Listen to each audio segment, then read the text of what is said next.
ঘন্টা খানিক পরে আবার আর একটা হইলো, আবার 1 ঘন্টা পরে আবার আর একটা হইলো, এইভাবে 1 ঘন্টা পর পর 4টা বাচ্চা হইলো। বাছুর গুলা 4টা কিন্তু সুস্থ আছে। আমি যে গাভীটা যে লালন পালন করে সে মালিকের সাথে একটু কথা বলবো। এই 4টা বাছুর হয়েছে একটা গাভীর, সেটা আপনি কতটুকু আনন্দিত?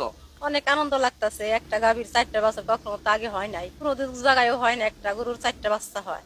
এখন আমাদের বাড়িতে আল্লাহ দিছে, আমরা অনেক খুশি, আলহামদুলিল্লাহ, খুব ভালো লাগতেছে। শেয়ারে করে খাওয়াই।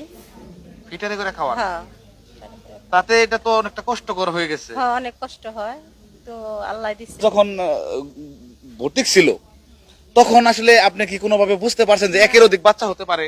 কোনোভাবে বুঝতে পারিনি যে এই বাচ্চা একটার বেশি হবে, কিন্তু খাওয়াতে পারিনি। কারণ অল্প কিছু খাদ্য দিলে পেট অনেক ভরে গেছে।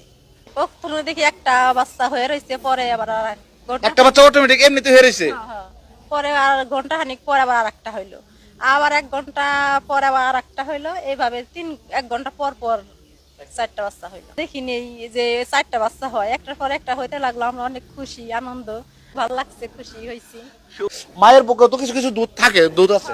একটার হয় আর কি, পিটার খাওয়াই। এই যে এটা গরু, ইনি গরুর মালিক যিনি এত কষ্ট করে গরুটা লালন পালন করছে।